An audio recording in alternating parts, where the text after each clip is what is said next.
ஆணுக்கு வந்து ஒரு தொழில் நடக்கல, தொழில் அமையல, ஒரு வேலை அமையல அப்படின்னா அது அந்த குடும்பத்தில் உள்ள அப்பாவோ பையனோ யாரோ ஒருத்தர் மருமகனோ இதில் வராங்க. பணமே வரல, பணத்தை பற்றிய விரக்தியில் இருக்கீங்களா, மைண்ட் பவருக்கு வந்துடலாம். அடுத்தது ஒரு பேங்க்குக்கு போங்க. இந்த அத்தர் வந்து இந்த இடத்துல பூசிக்காது. ஓகே, இந்த தம் ஃபிங்கர் எழுதி பிஸ்னஸுக்கு போகிறவங்களா, வேலைக்கு போகிறவங்களா, நீங்கள் இந்த இடத்துல தேய்ச்சிட்டு போங்க. பணம் மட்டும் இல்லை, மகிழ்ச்சியாக இருப்பீங்க. அவங்க குடியிருக்கிற வீட்டுக்கு, அது சொந்த வீடோ வாடகை வீடோ, அவங்க தென்மேற்கு பகுதியில் 2 பன்னீர் மரங்கள், பன்னீர் இலை தான் வந்து நீங்கள் திருச்செந்தூரில் விபூதி வச்சு கொடுப்பாங்க. அந்த செடி கட்டம் சரியில்லைனாலும் கட்டிடத்தை சரி பண்ணி உயர்ந்து நில்லுங்கள் தான் நம்ம கான்செப்ட். அதுக்கு உறுதுணையாக நம்பர்ஸு, சுவிட்ச் வேர்ட்ஸு, டெம்ப்ளெக்ஸ் நேயர்கள் அப்படிங்கிற ஒரு விஷயத்த அவங்க சொல்லி பதிவு அட்ரஸ் கொடுத்தாங்கன்னா 20% என்னோட ஃபீஸில் வந்து டிஸ்கவுண்ட் கொடுக்குறேன்.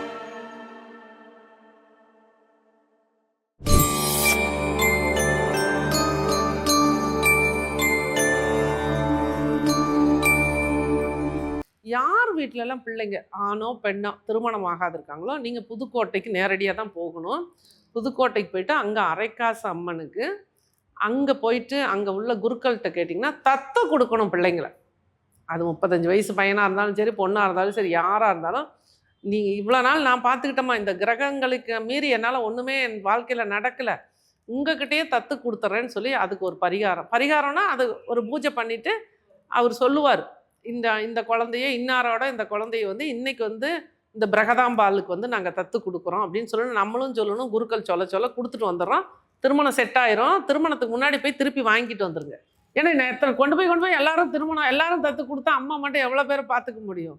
அதனால வந்து திருமணம் ஆகாதவங்க, குழந்தைங்களுக்கு திருமணம் ஆகலை அப்படின்னா பிரகதாம்பாலுக்கு, அரைக்காசு அம்மன்னு சொல்லக்கூடிய பிரகதாம்பாலுக்கு கவனமாக கேட்டுங்க. புதுக்கோட்டைக்கு தான் போகணும். மற்ற கோயிலை பற்றி நான் பேசலை. புதுக்கோட்டை தான் ஒரிஜினல். அங்கே போயிட்டு வேறு கோவில்கள் கூட இருக்கலாம், நீங்கள் சும்மா போயிட்டு வாங்க. இந்த விஷயம் செய்யணும் அப்படின்னா புதுக்கோட்டையில் உள்ள பிரகதாம்பால் அரைக்காசு அம்மனை தான் நீங்கள் சந்திக்கணும். அங்கே போயிட்டு இந்த விஷயத்தை பண்ணிட்டு வாங்க. திருமணம் அமைந்த பிறகு போய் தத்து திருப்பி வாங்கணும் அப்படின்னா அதே குருக்கள் அம்பாளுக்கு நைவேத்தியம் ஏதாவது வச்சு ஒரு வெல்லம் ஏதோ கொடுப்பாங்க, வச்சு பண்ணிக்கலாம். தாராளமாக அந்த மாதிரி அது மாதிரி பண்ணால் நிச்சயமாக திருமணம் நடக்கும். எவ்வளோ சில பேருக்கு வந்து ஆயிருக்கு, நிறைய பேருக்கு. ஒருத்தருக்கு அதில் ஒருத்தர் 2 பேர் ஆகாமல் விட்டுறாங்களா, அடுத்தது வருவோம்.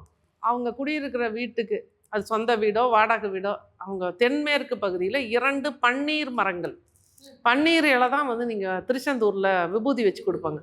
அந்த செடி எல்லா கார்டன்லேயும் இப்போ கிடைக்கிது. நான் கிட்டத்தட்ட ஒரு 2 வருஷமாக சொல்லி எல்லா கார்டன்லேயும் வாங்கி வச்சுட்டாங்க. அந்த செடி 2 செடி வாங்கிட்டு வந்து தென்மேற்கில் வைக்கணும். கல்யாணம் நடக்கும். எத்தனை நாள்ல மேம் இது நாள் வந்து சொல்ல முடியாதுப்பா. எனக்கு தெரிஞ்ச வரைக்கும் ஒரு 6 மாதத்துக்குள்ள 180 நாட்குள்ளே நடந்திருக்கு. இதுவும் ட்ரை பண்ணலாம். ஒன்று இல்லைன்னா ஒன்று செடி வாங்கிட்டு வந்து வைக்கணும், வச்சு பராமரிக்கணும். தென்மேற்கில் தான் வைக்கணும். தெற்கு பக்கத்தில் வைக்கலாம். இப்போ வீட்டில் வெளியில தெற்குல வைக்கலாம், தென்மேற்குல வைக்கலாம். ரூம்ல சொல்றீங்களா? வீட்டுக்கு வெளியில இடம் இல்லைன்னா கேட்குறேன். இடம் இல்லைன்னா மாடியில தான் வச்சுக்கணும். மாடியில தெற்குல வச்சுக்கலாம். தென்மேற்கு தெற்குல வச்சுக்கலாம். Okay okay. இதுவும் ஒரு மாற்றத்தை கொடுக்குது. இதெல்லாம் கல்யாணம் அடைஞ்ச பிறகு, கல்யாணம் முடிஞ்சிருச்சுன்னு வச்சுக்கோங்க, இந்த மரம் அப்புறம் என்ன கூப்பிடாது இருப்பாங்களா? வாஸ்து கரெக்ஷன் பண்ணாமல் விட்டுருவாங்களா? கண்டிப்பாக பண்ணுவாங்க. ஏன்னா நம்ம வந்து மக்களை வந்து எடுத்தோன்னா நீங்கள் வாஸ்து பாருங்கன்னு நம்ம கூவிலாம் கூப்பிட வேண்டிய அவசியமே இல்லை. நம்மளோட எஃபர்ட், நம்ம எவ்வளோ டிஸ்டன்ஸில் இருந்தாலும் உழைப்பு. இன்றைக்கும் 3 மணிக்கு எழுந்திருச்சு எவ்வளோ கன்னியாகுமரியிலே அந்த வீடு இருந்தாலும் நேரில் போகிறேன். அப்போது அந்த உழைப்பு நம்மக்கிட்ட இருக்கும்போது மக்களுக்கு ஒரு சின்ன விஷயங்களை டிப்ஸை கொடுத்து, அவங்களுக்கு கொஞ்சம் புரிதலை கொடுத்து, அவங்க வாழ்க்கையில் ஒரு பெரிய பாறாங்கல் இருக்குது, அதை அசைச்சி விட்டுட்டோன்னு வச்சுங்களேன், என்றைக்கும் நம்மளை விட்டு போகமா. இப்படி தான் என்னோடய கிளைண்ட் பேஸ். நீ அங்கே வா இங்கே வா, என்ன பாரு, எந்த பிளான் அனுப்பு, அந்த கதையெல்லாம் கிடையாது. பிளான் வாங்கிக்கிட்டு அதுக்கு ஒரு ஃபீஸை வாங்கிக்கிட்டு வாஸ்து பார்க்க மாட்டேன். நான் வாஸ்து பார்க்கணும், உங்கள் இடத்துக்கு நேரில் வரணும்.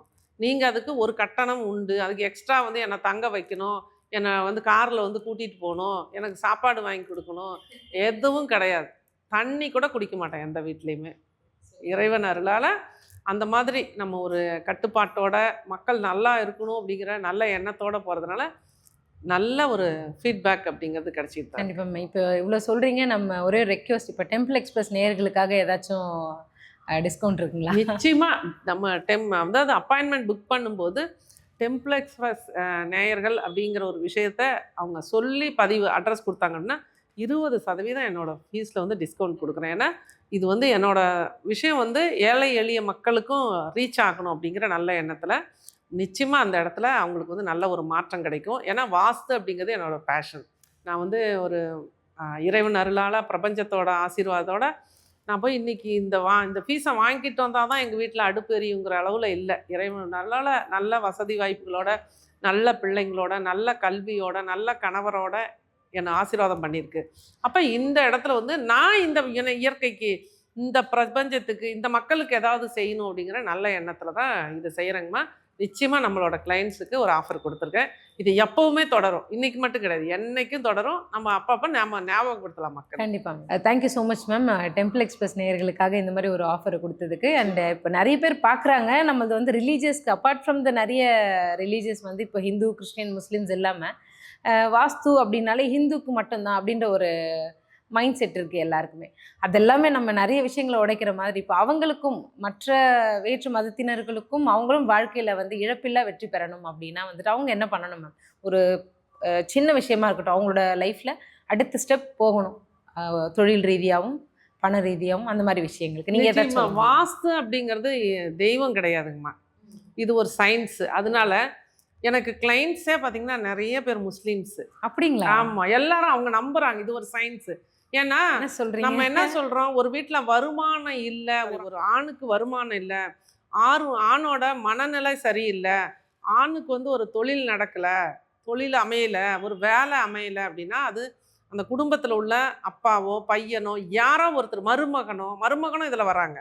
அப்போ இதை நீங்கள் பார்க்கும் பொழுது அவங்க வந்து நம்ம சொல்கிறோம், இப்போ நம்ம வடிவுடையம்மன் போனால் அவங்களுக்கு நம்ம ரிலீஜியன் மேலே அவங்களுக்கு பிலீஃப் கிடையாது. ஆனால் அவங்க உடனே யோசிக்கிறாங்க, நம்ம வீட்டில் ஏதாவது மரம் இருக்கா? ஏன்னா நம்ம என்ன சொல்லியிருக்கோம், வடகிழக்கில் உங்களுக்கு வேப்ப மரம் வருதுன்னா உங்கள் வீட்டோட ஆண் ஜெயிக்க மாட்டாங்க. இங்கே இந்து, முஸ்லீம், கிறிஸ்டினுக்கெல்லாம் வேலை கிடையாது. அது வந்து இது ஒரு சோல். அது வந்து நாயோ பூனையோ எதுவாக வேணாலும் இருக்கலாம்.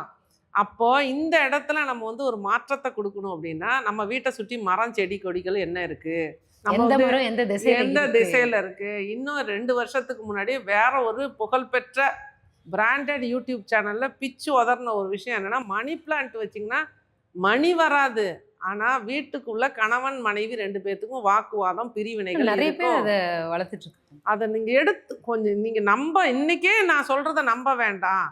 உங்கள் வீட்டில் நிறைய பிரச்சனைகள் இருக்கா, உங்கள் வீட்டுக்குள்ளே எத்தனை இடத்துல நிறைய இடங்களில் வச்சுருப்பீங்க, அல்லது ஒன்றாவது வச்சுருப்பீங்க, அதெல்லாம் கொஞ்சம் நாளைக்கு எடுத்து வெளியில் வைங்க. ஒரு 15 டேஸ் எடுத்து வச்சு பாருங்கள், என்ன சேஞ்சஸ் வருதுன்னு பார்த்துட்டு உங்கள் கணவரோ மனைவியோ அமைதி ஆயிடுறாங்களா, நீங்கள் நிம்மதியாக இருக்கீங்களா? அப்போ அந்த வெளியில் போன செடி போனதாகவே இருக்கட்டும். இல்லை எதுவுமே நடக்கலைன்னா இன்னும் ஒரு 10 செடி கூட உள்ளே கொண்டு வச்சுக்கோங்க. செக் பண்ணி பாருங்க. அதே மாதிரி வீட்டுக்கு முன்னாடி வந்து நிறைய தோரணம் மாதிரி தொங்க விட்டுருப்பாங்க. அங்கே போய் பார்த்தீங்கன்னா பணமே இருக்காது, ரொம்ப கடனில் தான் இருப்பாங்க. அந்த கொடியெல்லாம் கொஞ்ச நாளைக்கு எடுத்து விடுங்க, அது வளரக்கூடிய செடி தானே. நான் சொன்னது நடக்கலைன்னா திரும்ப வளர்த்துக்குங்க. இதுக்கு இந்து, முஸ்லீமு, கிறிஸ்டின்லாம் கிடைக்காது, எல்லாருமே இதை செய்யலாம். அதே மாதிரி ஒருத்தருக்கு பணமே வரல, பணத்தை பற்றிய விரக்தியில் இருக்கீங்களா, மைண்ட் பவருக்கு வந்துடலாம். அடுத்தது ஒரு பேங்க்குக்கு போங்க, கேஷ் கவுண்டரில் கேஷ் அவங்க எண்றதையே உட்காந்துட்டு ஒரு 10 நிமிஷம் பார்த்துட்டு வாங்க. ஒரு ஜுவல்லரிக்கு போயிட்டு வாங்க. ஏன்னா இதெல்லாம் வந்து ஜுவல்லரிக்கு போனேன்னா அங்கேயும் இந்த மணி அட்ராக்ஷனுக்கு உண்டான எனர்ஜி இருக்கும். ஏன்னா உங்கள் சக்கராவில் வந்து மணி அட்ராக்ஷனுக்கு உண்டான எனர்ஜி ட்ரெயின் ஆயிடுச்சு. ஏன்னா நீங்கள் பணக்காரங்களை பற்றிய தவறான மதிப்பீடு வச்சுருக்கீங்க. இன்ட்ரெஸ்டே இல்லாமல் அட்ராக்ட் பண்ணாமல் இருக்கு. எப்படி அட்ராக்ட் பண்ணுங்க? அப்போ அந்த மாதிரி போய் நீங்கள் போயிட்டு வரும்போது ஒரு பேங்க்குக்கோ அல்லது நீங்கள் வந்து ஜுவல்லரிக்கோ போயிட்டு பணம் வழங்கக்கூடிய இடங்களுக்கு நீங்கள் போயிட்டு வரும்போது உங்கள் சக்கரா அந்த எனர்ஜியை அப்சர்வ் பண்ண ஆரம்பிக்கும். உங்களோட தொப்புள் உள்ள மணிப்பூரக சக்கரா அந்த பணத்துக்கு உண்டான எனர்ஜியை கிரகிக்கும். அப்போ உங்களுக்கு ஒரு நல்ல வேலை கிடைக்கும். அந்த வேலைக்கு நீங்கள் சிறப்பாக போய் வேலை செய்வீங்க. அப்போ உங்களுக்கு ஒரு இன்க்ரிமெண்ட் கிடைக்கும். இப்படித்தான் பணம் மூட்டையெல்லாம் வீட்டுக்குள்ளே வந்துடாது, புதையெல்லாம் கிடைச்சிடாது. இது ரொம்ப கவனிக்கணும் நம்ம. ஓகே, இப்போ நம்ம வந்துட்டு காசே இல்லைனாலும் நல்லா ட்ரெஸ் பண்ணிட்டு ஒரு ஜுவல்லரி ஷாப் இப்போ நகை வாங்க போயிட்டு வாங்க, போய் 10 நகையை காட்ட சொல்லி பார்த்துட்டு வாங்க. என்ன இப்போ நான் காட்ட மாட்டேன் நான் சொல்ல போகிறாங்க? கண்டிப்பாக இல்லை. நீங்கள் வாங்கி தான் ஆகணும்னு ஏதாவது கட்டாயம் இருக்கா? அப்படி ஒன்றும் இல்லையே. அந்த எனர்ஜி வந்து கடைக்கு போயிட்டு வந்தால் நிச்சயமா எனர்ஜி மாறும், உங்கள் மைண்ட் செட் மாறும். இந்த சேவிங் மாதிரி ஸ்டார்ட் தான் பண்ணலாம்.